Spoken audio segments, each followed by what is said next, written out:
15 crucial items you need to live and not to give.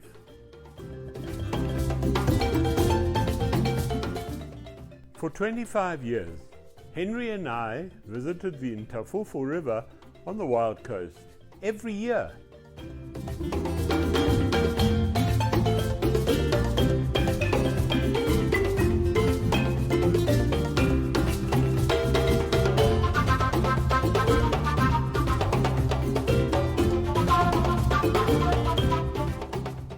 There are just so many memories of those many visits, including the fact that our 3 sons and Sean, Henry's grandson, were introduced to adulthood on the banks of this river. As soon as they moved to high school, we considered them old enough to be exposed to our bad habits. They could drink as much alcohol as they wished and listen to all the chatter that we adults indulge in. No holds barred.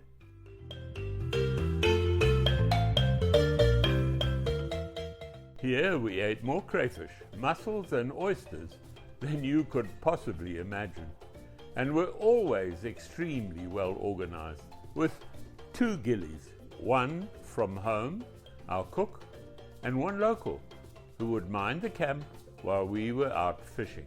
We had this unbelievable cook, Tolos, who could neither read nor write, yet could bake bread, scones, and cook fish to a perfection that no restaurant could provide. Irony was that although he cooked fish so well, he would never eat it. Go figure. But now to the Umgazana River, which I visited from the age of 12, and recall how many beautiful prawns we would catch daily in the many creeks that branch off from the main river.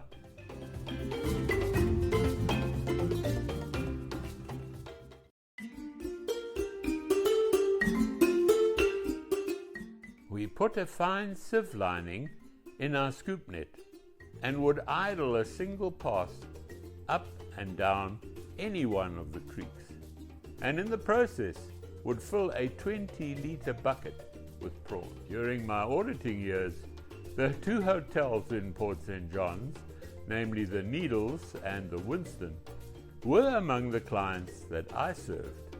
But sadly, they always sent their books for audit in a box to our Durban office, while my bosses could not be persuaded of the need for doing an on-site audit, or indeed a stock take.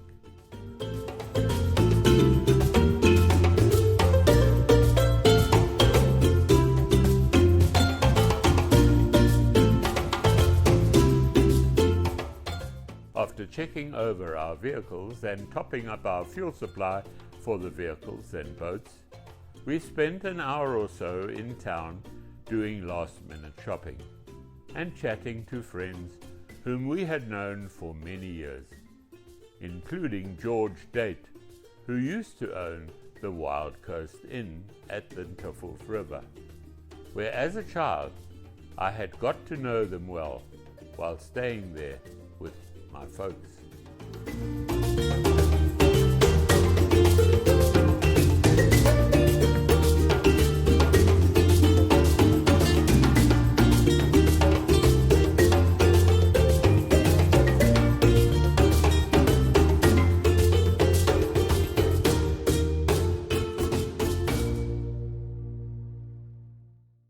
Later years, when visiting these 2 rivers, we would have to purchase a camping permit from the post office here in Port St. John, so calling at the town became a regular occurrence.